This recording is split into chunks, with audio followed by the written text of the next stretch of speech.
My brothers and sisters, I'd like to discuss over a series of khutb, bi-idhnillahi ta'ala, regarding the danger of al-kaba'ir, of the major sins. The great Imam al-Hafidh Abu Abdullah Muhammad bin Ahmad, otherwise known as Imam al-Dhahabi rahimahullah, who died in the year 748 after the Hijrah. He has a tremendous work that is entitled Al-Kaba'ir, the major sins.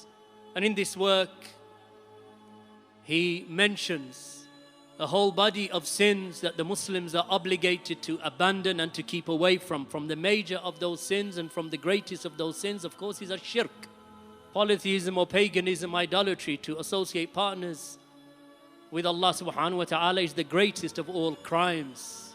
It is the barrier that prevents a person from entering into Jannah for eternity. He will never enter Jannah if he commits shirk.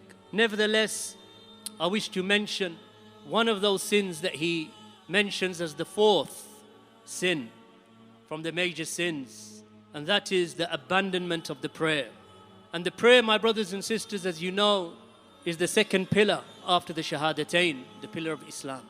The first pillar, of course, is the entry into Islam, the testification that none has the right to be worshipped except Allah, and that Muhammad is his slave and his messenger. The second pillar being the establishment of the salah. When a person abandons the prayer, he puts himself into a very serious and dangerous position. Allah subhanahu wa ta'ala has stated in his book, فَخَلَفَ مِن بَعْدِهِمْ خَلْفٌ عَدَاءُ الصَّلَاةَ وَاتَّبَعُوا الشَّهَوَاتِ فَسَوْفَ يَلْقَوْنَ غَيًّا. Allah mentions, but then there came after them those who gave up the prayers and they followed their desires, so they will be thrown into the fire of hell. إِلَّا مَنْ تَابَ وَآمَنَ وَعَمِلَ صَالِحًا فَأُولَٰئِكَ يَدْخُلُونَ الْجَنَّةَ وَلَا يُظْلَمُونَ شَيْئًا. Except for those who repent from that and they believe and they do righteous deeds, they will enter paradise and they will not be wronged in the least. And likewise, our Lord subhanahu wa ta'ala has stated, فَوَيْلٌ لِلْمُصَلِّينَ. So woe to those who perform the prayer, الَّذِينَ هُمْ عَنْ صَلَاتِهِمْ سَاهُونَ, who are heedless, delaying their prayers from their fixed times. And likewise, Allah subhanahu wa ta'ala has mentioned the conversation that will take place Yawm al-Qiyamah between the people of paradise, when they will address the people of Nar, the people of the hellfire, and they will say to them, مَا سَلَكَكُمْ فِي سَقَرٍ. What is it that caused you to slide into the hellfire? قَالُوا لَمْ نَكُ مِنَ الْمُصَلِّينَ. They will say, we were not of those who used to pray. So from the causes of entry into the hellfire and to earn the anger of Allah is to abandon the prayer. The Prophet sallallahu, alayhi, mentioned the seriousness of the prayer in numerous ahadith. There occurs in a narration reported by Imam al-Tirmidhi, which is authentic upon the conditions of Imam Muslim, where he said, alayhi salatu wa-sallam, al-ahadu alladhi baynana wa baynahum as-salah, that the covenant between us and them, meaning the unbelievers, is the prayer. فَمَنْ تَرَكَهَا فَقَدْ كَفَرَ. And whomsoever abandons it has disbelieved. And likewise, the Prophet sallallahu alayhi wa sallam said, مَنْ تَرَكَ صَلَاةَ الْعَصْرِ فَقَدْ حَبِتَ عَمَلُهُ. And whomsoever leaves the Asr prayer, meaning that he abandons the Asr prayer deliberately, then all of his good deeds will be nullified. The hadith collected by Imam al-Bukhari. Imam Muslim collects a narration from the Prophet sallallahu alayhi wasallam that he said, بَيْنَ الرَّجُلِ وَبَيْنَ الشِّرْكِ وَالْكُفْرِ تَرْكُ الصَّلَاةِ. That between a man and him falling into shirk and unbelief is the abandonment of the prayer. And there also occurs a narration from Umar radiallahu anhu that has been collected by Ibn Abi Shayba in Al-Musannaf, Abdul Razzaq likewise in his Musannaf, with an authentic chain of narration that Umar said, there is no share of Islam for the one who abandons the prayer. And Ibrahim al-Nakhai rahimahullah ta'ala said that whomsoever abandons the prayer has disbelieved, as collected by Abdul Razzaq in his Musannaf with a sahih chain of narration. And Ayyub al-Sakhtiyani rahimahullah said the same from the Tabi'een who died in 131 after the Hijrah. Imam al-Dhahabi rahimahullah ta'ala, he mentions that Al-Jurayri narrated from Abdullah ibn Shaqiq, rahimahullah ta'ala, from the Tabi'een who met the Sahaba radiyallahu anhum. He said that the companions of Allah's Messenger, alayhi salatu wa-sallam, did not see the abandonment of any deeds to amount to unbelief other than the prayer. Collected by Imam al-Tirmidhi with a chain of narration that is sahih, as mentioned by Al-Albani, and likewise Imam al-Nawawi in Al-Majmu'.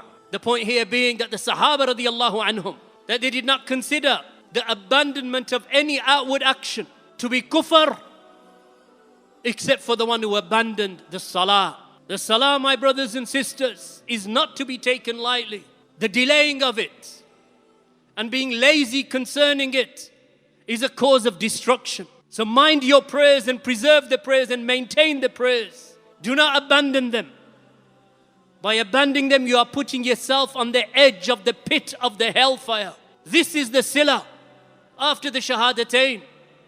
It is the connection that causes you to remain within the fold of Islam, the salah. So do not be easygoing with it, and do not be easygoing with regard to your children. Don't say that my children are in school, so therefore they don't have to pray. They're going to gather all 4 or 5 of the salawat and pray them at home. No.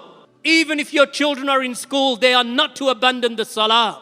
The salah is greater than what they attain at school. The salah is greater than the wage you receive at work. Do not play with the prayer. This is no joking matter. It is the difference between iman and kufr. That the covenant between us and them, between Islam and the Muslimin and the Mushrikeen, the thing that divides us is the salah. So abandonment of it is kufr, my brothers and sisters. And that's what the Sahaba radiyallahu anhum held with regard to the deeds, as Abdullah ibn Shaqiq al-Uqayli rahimahullah ta'ala stated. Walhamdulillahi rabbil alameen wa sallallahu ala nabiyyina Muhammad wa ala alihi wa sahbihi wa sallam. Alhamdulillah wa salatu wa salamu ala rasulillah wa ala alihi wa sahbihi wa man wala wa ba'd. Al-Imam Ibn Hazm rahimahullah ta'ala stated in Al-Muhalla, he said that there is no sin after shirk that is greater than the abandonment of the prayer up until its time has passed, and then the killing of a believer without just cause. The greatest sin is leaving off the prayer. Too lazy, too tired, can't be bothered, busy with the dunya, busy with work, busy with studying, don't want to pray. The greatest sin, he said, after shirk, as Imam al-Dhahabi mentions in Al-Kaba'ir. And then after that, the killing of a believer without just cause. Look what Allah subhanahu wa ta'ala demands from you, ibadah, and that you do not take the soul of a believer. The Prophet sallallahu alayhi wa sallam stated in a hadith collected by Abu Dawood rahimahullah, authenticated by Al-Albani. Prophet sallallahu alayhi wa sallam said the first matter that the people will be called to account for on the day of judgment from their deeds will be the salah. Our Lord the Exalted will say to the angels, look into the prayer of my servant and see whether he has offered it perfectly or deficiently. If it is perfect, then it will be recorded as perfect. If it is deficient, then Allah subhanahu wa ta'ala will say, see if there are any optional prayers, any nawafil, tatawwu', supererogatory prayers that he has offered. So if he has optional prayers, then Allah will say, compensate the obligatory prayers with the optional ones for my servant. Then all of the rest of his actions will be considered similarly. The Prophet sallallahu alayhi wa sallam said, umirtu an uqatil an-nas hatta yashhadu an la ilaha illallah wa anna Muhammadan Rasulullah wa yuqimu as-salata wa yu'tu az-zakata fa idha fa'alu dhalika asamu minni dama'ahum wa amwalahum illa bihaqqi al-islam wa hisabuhum ala Allah. He said, sallallahu alayhi wa sallam, I have been commanded to fight the people and to struggle against them until they testify that none has the right to be worshipped but Allah, and that Muhammad is the messenger of Allah. And if they establish the prayers and they pay the zakah, if they do that, then their lives and their property are safe from me. except for the rights of Islam, that which Allah has mentioned as the rights that Allah will establish, and their reckoning is with Allah subhanahu wa ta'ala. The hadith reported by Bukhari and Muslim. In another narration that was collected by Imam al-Bukhari rahimahullah ta'ala regarding Dhul Khuwaysira, the one who challenged the justice and the honesty and the integrity of Allah's Messenger sallallahu alayhi wa sallam. Abu Sa'id al-Khudri, he said that a man stood up, referring to Dhul Khuwaysira. He had sunken eyes, raised cheekbones, a high forehead and a thick beard, with a shaven head and a waist sheet that was tucked up. After the Messenger of Allah sallallahu alayhi wasallam had distributed what Ali had sent him of gold pieces, the man said, Ya Rasulullah, ittaqillah. He said, O Messenger of Allah, fear Allah. The Prophet sallallahu alayhi wasallam said, Waylak, woe to you. Am I not of all of the people of the earth most worthy to fear Allah? Then the man, he walked away. Khalid bin Walid radiyallahu anhu, he said, O Messenger of Allah, shall I go and strike his neck? The Prophet sallallahu alayhi wasallam said, no, for maybe he's from those who praise. Maybe he's one who prays. Establishing that the Prophet sallallahu alayhi wasallam would establish and would recognize the iman of a person based upon his salah. Imam Ahmad narrated in his Musnad from the hadith of Abdullah ibn Umar that the Prophet sallallahu alayhi wasallam stated, the one who does not maintain the prayers will not have any light. He will have no nur, no burhan, no najat. He will have no light, no proof, and no salvation for himself, the one who does not maintain the prayers. And on the day of resurrection, he will be alongside Qarun and Fir'aun and Haman and Abu Jahl and Ubay bin Khalaf. Collected by Imam Ahmad in his Musnad from Abdullah ibn Umar. And likewise Ibn Hibban. And likewise Ibn Battah. And the chain of narration is Hasan, inshaAllah. So all of these texts, Imam al-Dhahabi said that these texts show the unbelief, the kufr of the one who abandons the obligatory prayers, the salawat, the rukun al-thani, the second pillar after the shahadatain. You enter into Islam. What remains, my brothers and sisters? What remains except for the rest of the pillars beginning with the salah? So these texts show the unbelief of the one who abandons the obligatory prayers. And the Prophet sallallahu alayhi wasallam said to Mu'adh bin Jabal radiyallahu anhu, there is not a person who bears witness that none has the right to be worshipped except Allah, and that Muhammad is the messenger of Allah, except that Allah will save him from the fire. The hadith in Bukhari and Muslim. Then Imam al-Dhahabi finishes by saying, so the one who delays the prayer beyond its correct time is a major sinner, meaning at the very least, if you do not want to, because some of the scholars, they don't attach major kufr to the one who abandons the prayer. Some of the scholars are upon that.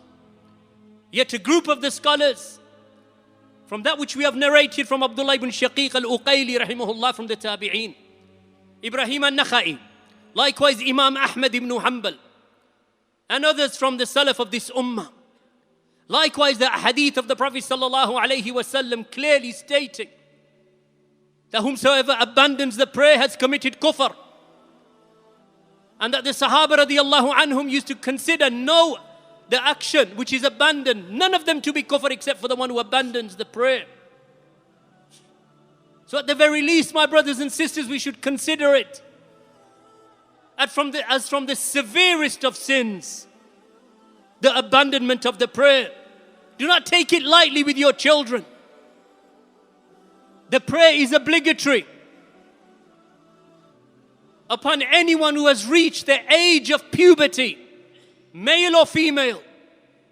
Every father is commanded to order his son and his daughter to pray at the age of 7.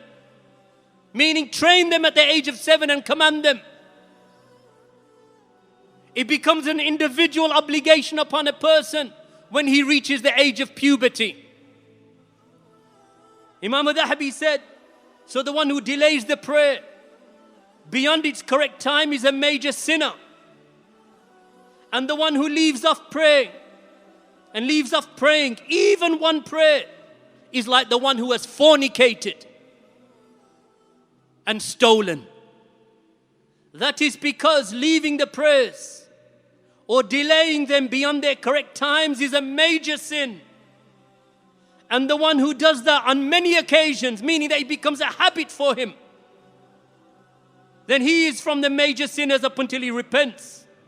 And the one who leaves off praying habitually and constantly, then he is from the losers, from the worst of the losers. And he is from the wretched ones. And he is from the mujrimeen, he is from the criminals. Allah has commanded you to worship Him, so worship Him. Do not take this affair lightly, claiming that you are busy. I've got something to do. Or leave the children, they're too tired. Let them pray and go to bed. Pray, my brothers and sisters. Just as the Prophet sallallahu, alayhi, said, sallu kama ra'aytumuni usalli. Pray like you have seen me pray. Pray like him. Pray in the manner that he prayed. And be consistent in the prayer.